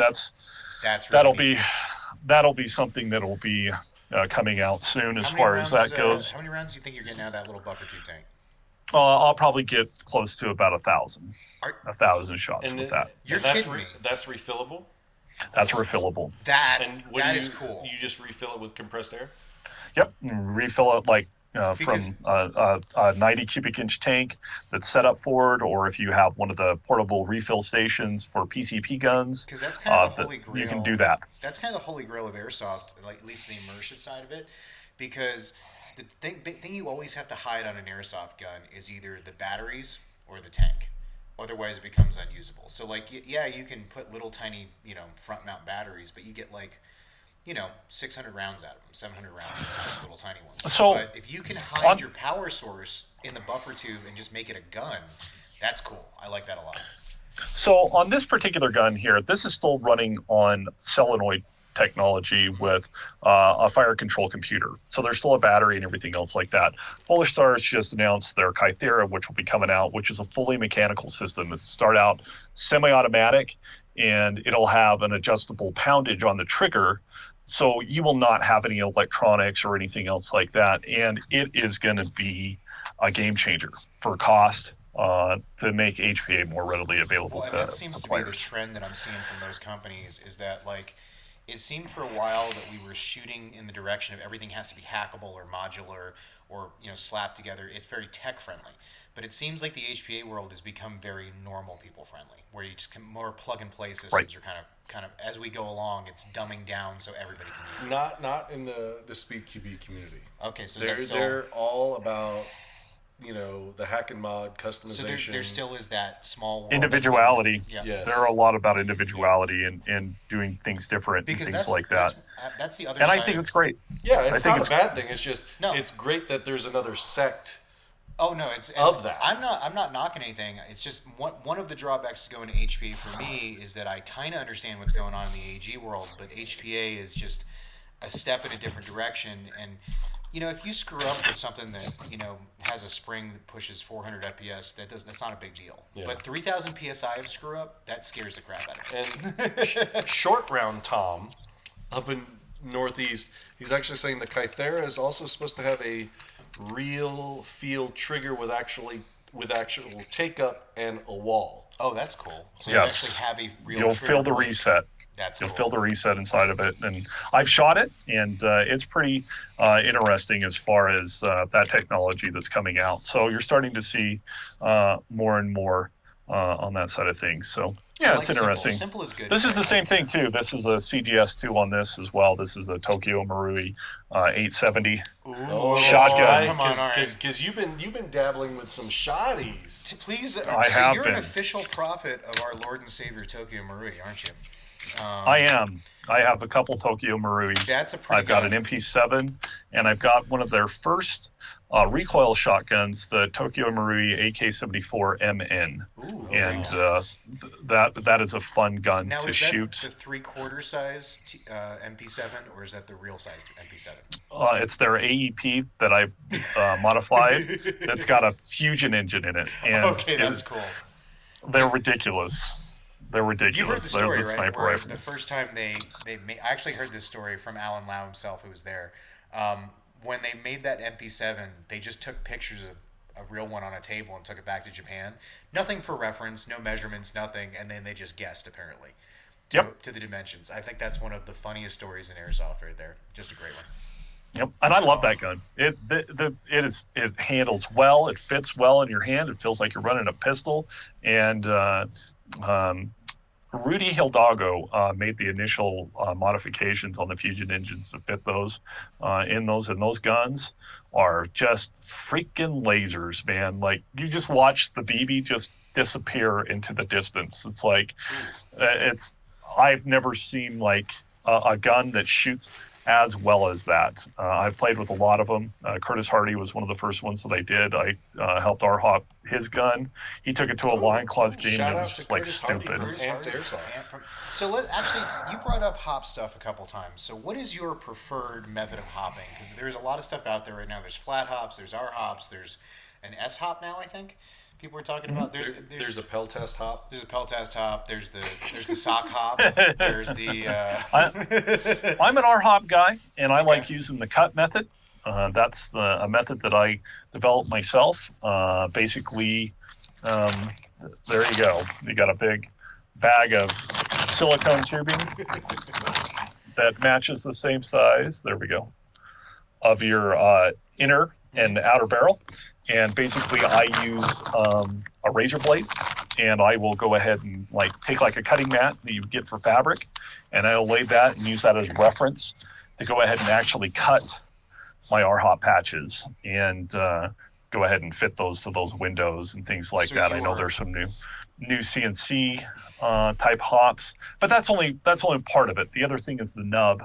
It's actually that does that, and I've experimented, and I use some of my own stuff that I make that is a combination of materials and to go ahead and get what I need. Secret sauce type of situation? Or it is. Okay. It's a secret sauce type of thing. Okay. And it just is. It's like, if you are nice enough to me and you message me, I'll probably send you one or build you one. Because there was just the arm. Then there was the round nub with a concave, where it fit in the concave part of the arm. Then people started extending the arm to replicate a nub because people were just losing their nubs. Then there was nubs that are actually curved to the chamber, like sideways curved, and you know, and I mean, it's just that. Then there was ribbed rubbers. Was that for her pleasure? No. Oh. So it's for theirs. Yeah. For the kid whose mom signed the waiver. Because that was what, Maple Leaf, right? That actually has. Yes. Yep. That was Maple Leaf that was doing those. We should actually go down the road and not right now, but on our own time, look at the progression of just the rubber and the hop up mechanisms, not the unit itself, but just the progression of the engineering side. Yeah, because it's such a small piece. It's the smallest piece in the gun, but it's the most important. I know, what you're trying to do is you're trying to get the most consistent Magnus effect on the gun. Basically, we are 1776. And we're shooting round balls down a smooth bore barrel. We are taking on the British with airsoft guns without a hop up. That's basically what we're doing. What I like to tell people too is that if my analogies are always automotive, but it works really well for this. Tires, biggest thing you can do to your car to make everything better. Put a new set of tires on it, because that's where the rubber literally meets the road.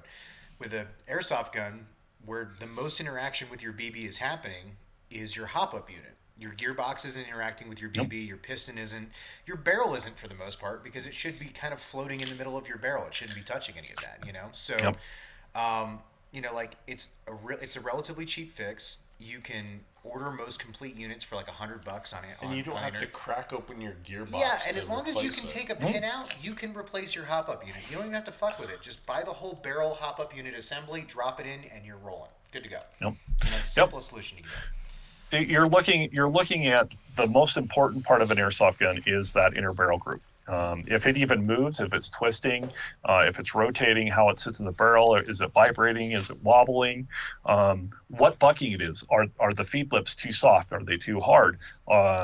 What's actually occurring as that BB goes ahead and comes up out of your magazine, goes ahead and gets pushed in by the nozzle, and it goes in and makes that contact on that patch, whatever it is, whether you're running a flat hop, R hop, S hop, Peltast hop, Kaiju hop, whatever, Peltast hop's going to catch on. I'm going to buy a bunch of cheap hop units and just do a video where I can make it look like the BBs disappear off in the distance, and have some guy flinch at 400 meters away, and then I'm just gonna call them Peltast hops and see how many I sell. BB.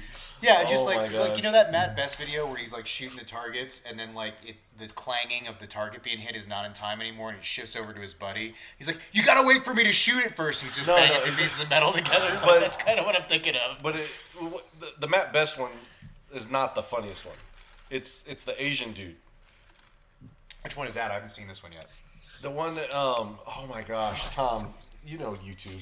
It's the Asian dude with a funny accent that's always talking really, really fast with a thick accent on purpose.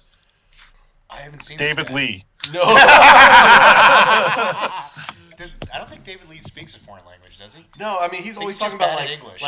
mag flips, and he's just talking so fast, and he's like, I can just shoot this target so fast, and he comes out and he goes, bing, And he's literally like, "Ping!" And he's like, like you, isn't it? Like you? Like you, yeah. I've seen him. Okay. And then all of a sudden you see a dude like hitting with a You know hammer. what I'd like to like spend the day with, just because he'd make me laugh all day, is that Instructor Zero.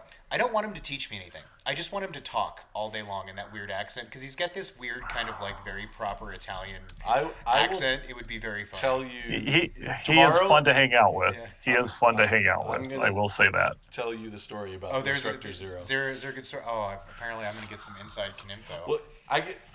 Because he comes to the IWA every year in Germany, so. No, I'm not talking shit about him. I just think he just makes me laugh every time I hear him explain something. Like, and he's always. If there's smoke and a gas mask involved, oh yeah, it's hilarious. There was a video that he was working with like the Nigerian army or something, and he was showing some like alternative shooting positions that look really goofy, just kind of from the outside. But he's like laying weird and shooting offhand while he's talking about it in that really like weird accent. And I can watch that video over and over again for days. It's not supposed to be funny, but it just makes me personally laugh my ass off. I just think it's hilarious. Oh, maybe I'm just a Europhobe. I guess that's the term. Oh my gosh! Short Round Tom says, "We do not take responsibility for David Lee's actions. He does not speak for all of us Asians." Did they go to the meeting? Was that announced at the meeting or something last week? I don't know. The Asian meeting. That sounds like a conspiracy there. Yeah, it's like Steve, Tom, and I we're part of the Pacific Islander committee. Yeah, like there's a different meeting. There's like there's an Islander meeting. There's like the Japanese meeting, the Chinese meeting. Like you can't cross pollinate. So, Tom, you've been sharing with us, stuff that, you've modded, you've put together. Where do you see Airsoft going 5, 10 years? That's a very good question. I think what you might see is what BOL put out, which was magnetics. You might see some of that stuff as far as technology goes. Like, are we talking about a metal BB propelled by magnets, or how does? That's kind of an interesting system. A baby like railgun, essentially. Right? Yeah, and I think what you'll end up seeing more so in the future is more realistic functioning guns that are more reliable, more accurate, more user-friendly, and more cost. They cost cheaper as far as that end of things go. That's what I really see kind of the future. One of the things that's kind of scary about it is I still don't see Airsoft growing like this. I don't see it doing that. I see it kind of just plateauing and staying at a level that is, you have to be specific. Is right there. I mean, so our viewers understand. I mean, what specifically you talking about? Player base? We're talking about player retention, and that's what we're talking about. You think player we've retention. Kind of hit the maximum, I guess, size of the community supportable in America. Like, this is kind of how big it's going to get with people coming and going. Yeah, I think so. Because what you have right now is you have an average lifespan of an airsofter is about 2 years. Maybe less as far as that end of things go. And that's disappointing. You got to remember that kindness goes a long way, and that you're just playing a game, and that saying nice shot when things don't go your way, or that there's a questionable call and things like that, is that let it go. Walk back to respawn, go back, go find the guy, shoot him again. Do whatever you need to do. When the game is over, I always make a point at local fields that I want to walk back to the setup area with someone who is on the other team. That's always the best walks I can have, because you're sharing their victories, not yours. I like that a lot. And I think elitism in airsoft, nobody cares what you have. It's cool that you have cool stuff, but nobody cares. That isn't going to get it done as far as growth. Because what I want for my own personal enjoyment is to have 2,000 player airsoft games, 2,500 player airsoft games in the United States. How do we get to that? And I can tell you right now, telling that guy to go F himself over there and doing that type of behavior is not going to get it done, folks. No. It's not. If you want that, and you want to see those large scale games or more participation, because this is the crazy thing, is that you've got games in Russia. They've got tanks. They've got full armored groups. You've got the same thing over in Europe. Yeah, the reality that the U.S. will never, ever, ever, ever reach that size of game, it's because of the American player attitude. Right. And in when I got a chance to play in Europe for 6 years, so to give you an idea, I got into airsoft like 2003, 2004. 4 years later, I go to Europe. So I only had like 4 years of airsoft. It's like right when Classic Army came out with the Armalite M4, right? And I go over and I'm immersed for 6 years where like the Sistema, that was the gun. Yeah. And Milsim over there, they know what that actually means. They don't call it that. Yeah. But they actually know how to reenact a true scenario-driven event at a 3,000 player level. They don't try to have one game a month. No, they have one game a year. Yeah. And there's different hosts that have their one game. And I come back, and that's when I saw HPA, and it was like a complete like culture shock. It was like, what happened? But I came back also to different attitudes. It would, and it's just poisonous. Just some of the things we've talked about Tom's called elitism and other things. I say it like this. I think it's better to be inclusive than exclusive. That's just it. What's crazy too is I also look at a lot of media and I haven't gotten to play in Europe, I haven't gotten to play in Asia, but the player base seems older overseas. Have you noticed that? Like, airsoft has a reputation for being a teenager thing in America. Many countries you have to be at least 18 years overseas. Well, and that's kind of what one of the factors that I think contributes to why we don't have as big a scene as we could. It's because you can get the real thing here, and you can't get that in Europe or Asia. Like, I mean, that's true. If you want to get your AR fix, like, you just go down to your gun store and buy one. So I mean, that kind of takes away the need for replicas or Walmart or wherever. America's great. God bless us. But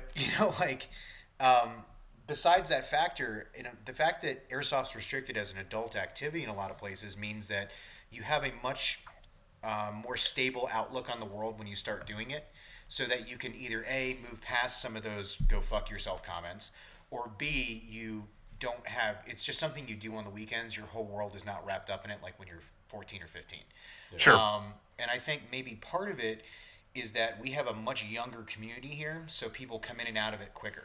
And one thing I mean, it's great to get kids involved. My son, I love getting him out to the field and his friends, but when it comes down to it, I've kind of come to the realization along with you guys that you have to get adults into the sport. That's what's going to keep it going. Because right now, the generation that's moving into airsoft is the self-gratification generation. And that's why, Tom hit it right on the head where, the average lifespan now of people entering airsoft is 2 years because they get to that point where they see all these grandiose things, but it's like they're not getting that self-gratification because it's all about them. And not about, like Tom said, including other people. When you're 14, a good day is I killed everybody and only got killed once. When you're 22, a good day could be I got around this corner without getting hit. You know what I mean? Like, that could be your victory for the day. And the problem is, and I'll fully agree with you, I see a lot of people that have these big expectations for their day of airsoft. Like, they're going to go out there and they're going to Call of Duty the shit out of everybody. But I'm really happy if I can get two or three kills in a row without stats on Call of Duty has ruined airsoft. Yeah, I mean, like if you can get one or two guys without getting hit yourself in between spawns, I consider that a really good day. And that's what's great about playing at your local field is you have these 10, 15-minute skirmishes where you have these, Alamo type standoffs, and then the game ends. And you go over. And high five, man, that was awesome. And you're walking back and sharing those stories at these big scenario events. You don't see people on the other team for 6-7 hours. Yeah. And by then you've forgotten the exchange you had in the morning, with, this person or that person. You have no idea who shot you. And well, this leads to an interesting final question for Tom. You've been around for forever. And you've seen a lot of people come and go. No, and I'm not saying that as an insult. I'm saying this is with all due respect. You've been to a lot of events. What would you say is the best event or that you've been to or style event to take a new player to that's not just your local field, someone who's wanting to make that step? Like, where have you seen the best, most welcoming transition environment out there? Well, I think like what you're looking at is you're looking like American Milsim. Absolutely, I think American Milsim is a great place to take a new player. I haven't been to a Jet Desert Fox game, but that same type of style. What you're looking for is you're looking for like a gameplay period of about 4 hours.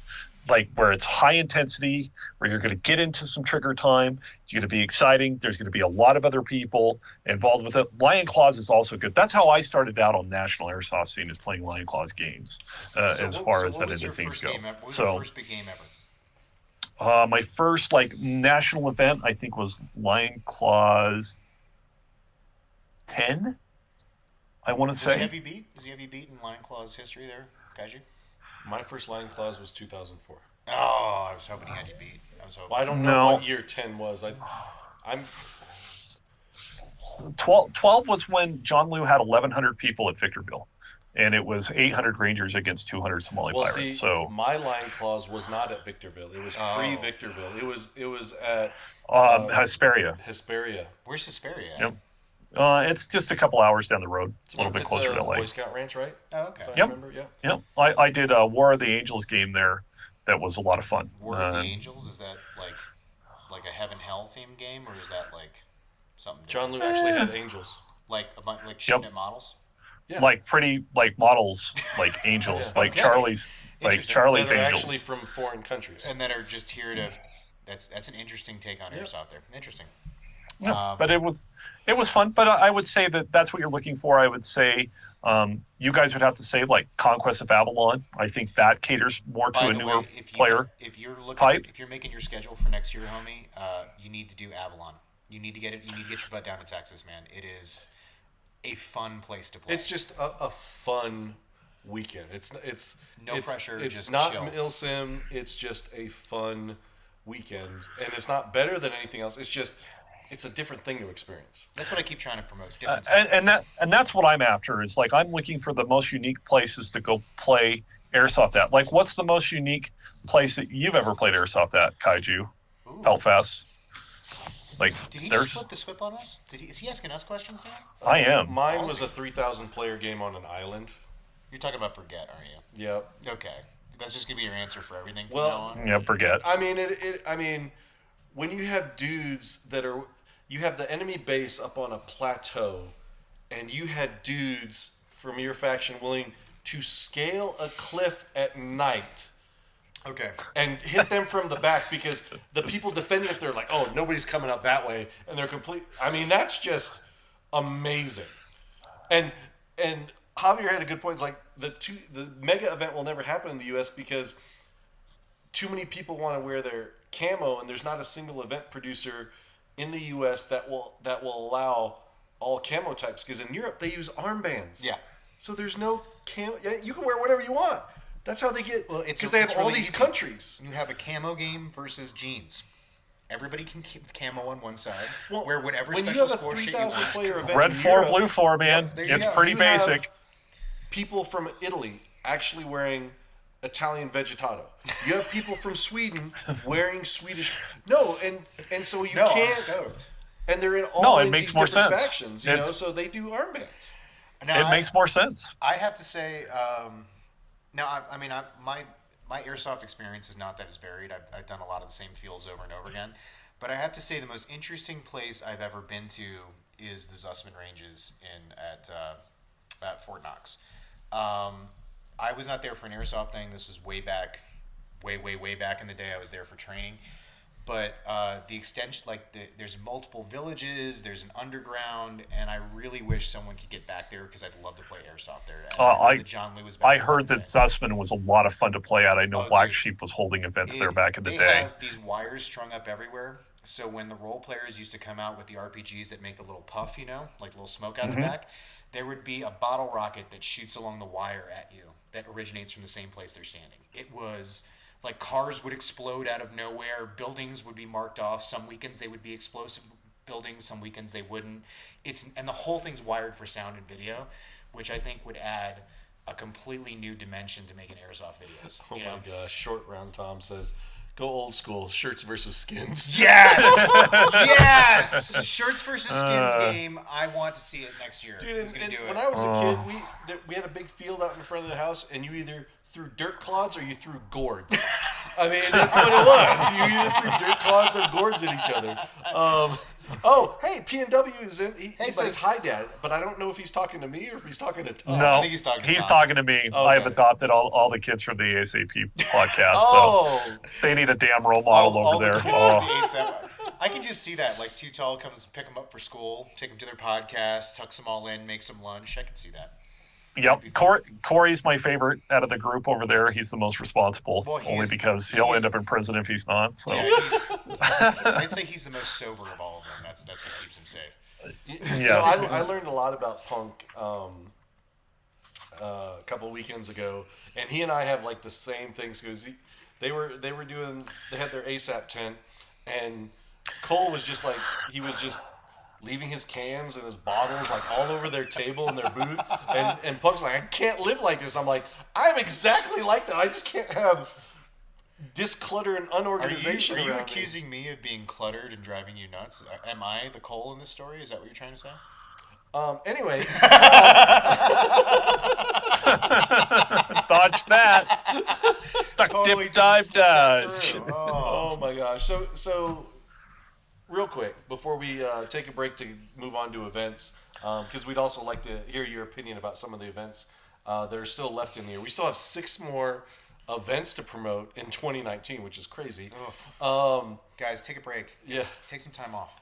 So, My wallet, ouch. I mean, you've been in shooting sports a long time.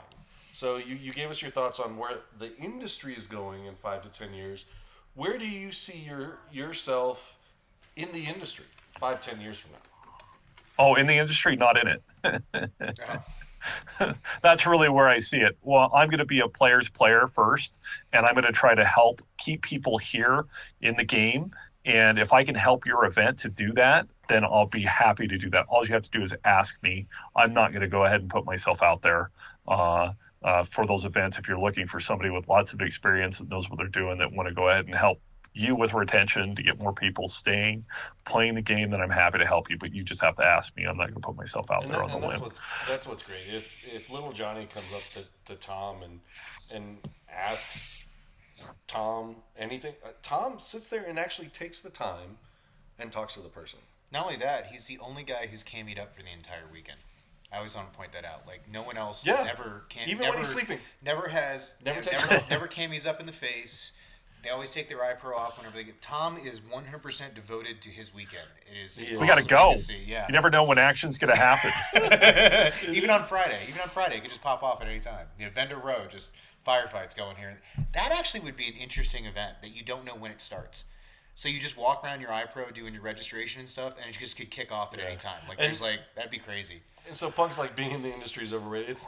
So when I meant the industry, maybe I should have said the hobby. I mean, do you still see yourself playing? That's a question. In 5 to 10 years from now, and do you think your tastes in platform may or may not change? I don't think that I'm going to be switching platforms anytime soon. As far as my involvement in the hobby industry side of things, I'm going to help my friends, like my friends from Enola Gay, my friends over at Polar Star, and whoever else. Smoking the business sponsors this show. They're my homies. They really are. They're one of they're Curtis over at Amped Airsoft. Awesome, like that guy there, like he was like one of my first like real sponsors as far as that end of things goes. And those are the people that I'm going to help. I'm going to help my friends first. Sponsorship's overrated. I've said it 1,000 times. Friendships are not. That's why I come on these shows. That's why I do this. Take the time to talk with people. It's because these people are my friends. They're not. I'm not trying to get some kind of like elevated thing or aren't I special or anything else like that. I'm looking to help my friends. That's it. If you ever ask Tom to be your XO, he will say yes. I will say yes. I will sit up. What? I will sit up on a. I will sit up on a building and get sunburned we'll with talk you. About this after the show. No. I asked him to be my XO at Copperhead 2.5. Oh no! It was a new thing, right? You didn't know what to expect, but you were like, you know what? Oh, I was giving you shit because remember, like there was that old XO thing with. No. This Like, is.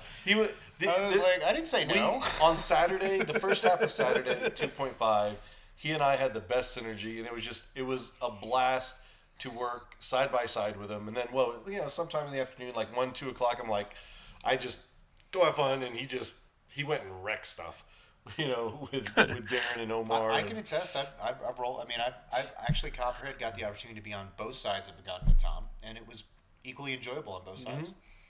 So it was a lot of fun, and that's what I look for. Like I said, Copperhead this year was all about Darren's kit, getting him involved on awesome. that objective. Oh, yeah, he was awesome. all involved with that. That was in fact, my goal I for think Copperhead. We linked up with you guys down near Checkpoint 5 and rolled with you guys for a little bit with Darren's kit. That was actually pretty rad. It was a lot of fun. Yep. It was a lot of fun. Buildings, just some quick synergy. We made a base of fire. They rushed up, took them down. Nice little teamwork at the end of the day. It was fun. Yep, it's a lot of fun, and that's ultimately what airsoft is: fun. If you're not having fun doing airsoft, then you're doing it wrong. Something's wrong. Stop, think, reset. Oh, so real quick, don't forget the loadout battle. You've only got about 10 more minutes to vote, so be sure to cast your vote. And then we got to do now. We got to do.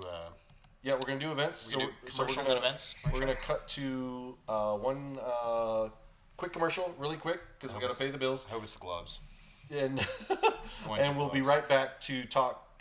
Still keeping on Too Tall Tom, and we're going to be talking about some upcoming events coming up. So don't go away. Here we go. Hi, this is Clarence, Airsoft Surgeon. You are watching Valken. Check out the Valken Alpha gloves. Each glove is equipped with a durable synthetic leather palm and non-bleeding fabric. Its low-profile armor design protects your hands against BB strikes. We've included reinforced high-wear contact points and flexible articulating joints. The Alpha glove also comes with breathable air mesh fabric and stretch elastic cuff closures. So no matter what kind of playing conditions you encounter, the Valken Alpha gloves will keep your hands cool and in the game. And we are back, Valken Debrief Airsoft live show. I've never been able to master that paintball thing that those guys do in that commercial, like the two finger thing. I can't get the timing right on it. You need a longer trigger. I've tried it. We'll talk to Aaron. We'll get you set up with a blade trigger and can we get a skeletonized AR too? Because I think that's the next thing I need to do. All right, so you got events. I got events. Let me scroll down to events real quick. Here we go.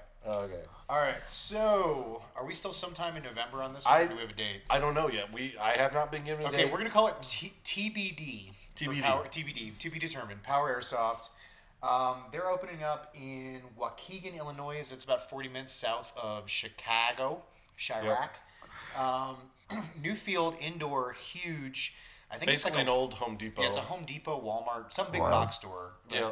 Looks like they're going to actually be bigger than GamePod. So for you guys in the Chicago area, make sure you make it down there. We'll keep you guys updated on their grand opening, and when they do, please support it. More fields is better for everybody. Yep. Agreed. Yep. Coming up after that, we got War Games, November 24th. This is at an AR-15 event in San Antonio. AR-15 meaning Airsoft Revolution. Yeah, Airsoft Revolution 15, AR-15. Yeah, because Jay Garcia and Psycho, they were all. Yeah, we were playing with them. Now, is that they a shot field me a lot. or is that a team? AR-15. Is that or is that a promotion group? How does that work? Company. Is it a company? Is it? I don't. Did I not know? Did I screw this up? Yeah, I don't know. It's a name. It's a group of people that do airsoft I'm sure stuff. he's gonna flog me. Oh, is he gonna? Okay. Either that him or Garcia. As long as he yells at you, that's fine. Or Psycho, yeah. Reindeer. Coming up after that, Reindeer Games 18, 6 to 8. I don't know why I'm telling you about this. If you don't have tickets, sorry. You should have been quicker about it. Southern Region American Milsim event, Fort Hood, Texas. This is their end of the year game. I don't know why I'm hyping it to you. You can't get there. Tom, have you ever played in Texas? Yes, I have, and I've played at that AO. Oh, really? How'd you enjoy it? It was muddy. Oh. Was that 2016? I think so. It rained pretty much the whole event, and Okay, yeah, I was running an LMG for that, so it rained so hard that was rough. They moved the fobs into the city. Oh, did they? Because they were like sinking. They were originally out in the. So that's like what was that? What's the game in the junkyard that everybody's running around like ESR? ESR. So that's like a baby ESR game, kind of. In terms of the weather, monsoon-like conditions. Well, American Bilson has done ESR like several different months. I'm talking about the ESR that flooded out. That's what I was talking about. Oh, the famous ESR. Well, I've been at ESR where it was a blizzard. I've been to ESR where it was flooded out. I mean, it's like, I don't know. Is there a reason that the ESR has not been on the schedule for the last couple of years? Because apparently it attracts like acts of God or something like that. You know, to it every single time. And acts of insects. Like there was a year that everybody was getting stung by bees. So there was like they've had plagues. They've had blizzards. Armageddon. It's been Armageddon. So, Reindeer Games is cool, but if you want to have the most challenging weather game ever, wait for ESR again. To come back. Wait for ESR to come back. Apparently, it's a cruise game. Yeah. Okay, coming up after that, Operation Northern Watch. The weekend is the same weekend. This is Southern Range again. For Doomsday Airsoft is going to be holding it at the Raptor Airsoft Field in DeLand, Florida. Yeah, for those of you that don't know Doomsday, you might have heard of Operation Overwatch, which was down in southern Florida at Altair's training prison for a long time. These are the same folks. Christopher Pepin and his crew, they put on a good show. Good people. Yep. So if you're down there, and keep in mind, if you're from the northern climes and it's a little too cold to go play airsoft, you might want to think about heading down to Florida or Texas. These games have weather that's not snowing to play in, so might be something to think about. After that, Operation Narcos, same weekend. It's a Lion Claws event. This is at the Santa Movie Ranch. Did I get that right? Yeah, Santa Movie Ranch in Santa Clarita, California. Tom, you made it out to one of these events yet, or? I haven't actually played at that one, but I heard that it's quite a fun event, so go check it out. Oh, awesome. That's a too tall recommendation. That's 2 extra thumbs up. Be like the thumbs. And finally, this is a bucket list event that I'm going to talk about last. Balahak is a legendary field. It's one of the bigger ones in America. It's a field designed by an owner who plays it on a regular basis, so he's looking at the same stuff you are. Revelations. Yes. Did I get it right? You did. I got it right this time. I normally say Revolutions. Revelations 10. Weekend of the 14th and 15th. I think you can walk up and buy a ticket. You don't have to pre-reg, but I think it's a little cheaper if you pre-reg. Completely open world, Fallout, fantasy. It's like an RPG in real life for the weekend. You can go around murdering everybody, but someone's probably going to murder you back. So it's a make your own adventure kind of weekend. We've been talking about unique airsoft experiences. If you've been strictly playing Speed QB, or you've been local, or you've been skirmishing, or you've been doing scenario, this is one of those events you need to get out and check out. It will change your approach to how you look at airsoft. Speaking of this open world, Tom, when is Rhodesian Revolt ever going to come back? Is it going to come back? You know what? I have been after the Monson brothers for a bit about it. I've been involved in 2 Rhodesian Revolts I actually saw as that the video. police. It's one of the first ones I've ever seen. With you, And it was a lot of fun. Those games were a lot of fun. Those were some of the first 24-hour games. They're chaotic and crazy, and I don't know. I'd like to see a scenario game return to Utah. How far is Utah from us? Like, how far is that a drive? Is that farther than Oklahoma? That's a 12-hour for us. But it's still in our range. Like, it's Correct. because like if we were going to Game Pod, it's like Salt Lake City is pretty much the halfway point where we'd have to spend the night. Yep. Okay, so I mean, no, I'm just saying, like, we go to Texas. That's what 15, 16 hours. But to jump back to Christopher's field over at Balahak Airsoft, he still has my pants, and I want them back. Damn it! All right, if you have a way to locate Christopher, I just saw the Lego movie. Where is my pants? Where is my pants, Chris? Like, you owe me pants. No, seriously though. If you guys are looking for a blueprint for how to build an airsoft community and or field, Balahak Airsoft is that blueprint. 100% as far as that goes. So, that's a too tall recommendation for Balahak Airsoft for sure. Yep, right on top of each other, stacked up. Well, awesome, Tom, man. It was great to catch up again. You are always an extreme pleasure to sit down and talk with and pick your brain, and just the way you think and view things is just it's refreshing. It's an enjoyable time by far.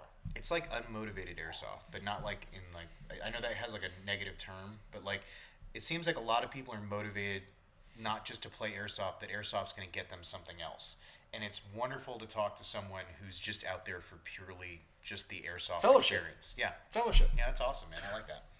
Let's just go play, have fun, definitely. make friends, and then go like get an adult beverage together, and that's pretty much it. Or Good in my food case, and everything else. Silver Spoon. But thank you for having me. I do appreciate it. And go out there and go talk to somebody new about airsoft. Bring some more people out in the field so we can have a 3,000 player game in the U.S. Yes. Please. Thank you so much, brother. All right, man. Everyone, have a good night. Next week is Thanksgiving. So we will be off here. Yes, we will not. We will be back in 2 weeks. 2 weeks. 2 weeks. I don't know. We may have something play that day. We don't know yet. We'll figure something out. Yeah, we'll figure something. We got you. And you know what? We got to figure out who the loadout battle winner is. Oh, did we not close the voting So yet? here we go. You got 10 seconds to put in your vote. We're not going to do the 10-minute countdown in 10-minute countdown. In honor of ASAP, we're going to do a 5, 10-minute. Okay. 4, 3, a 2, a 1, and there are the results. Zero Shot Airsoft wins 65%. Is he? Oh, so we officially have a tied head-to-head championship scenario here almost. So both Wow.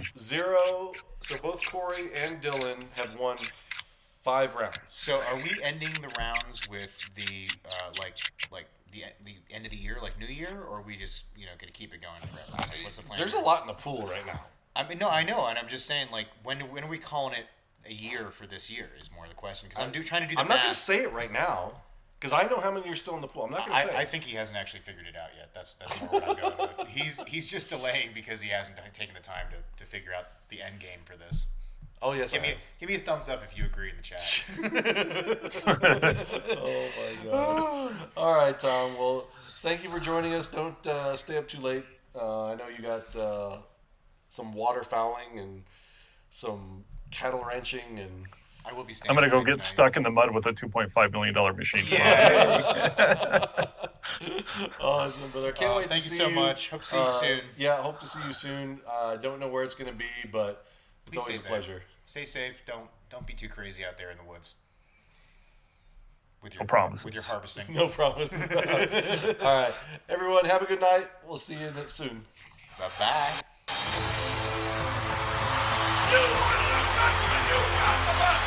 But there's only one guaranteed way you can have peace, and you can have it in the next second.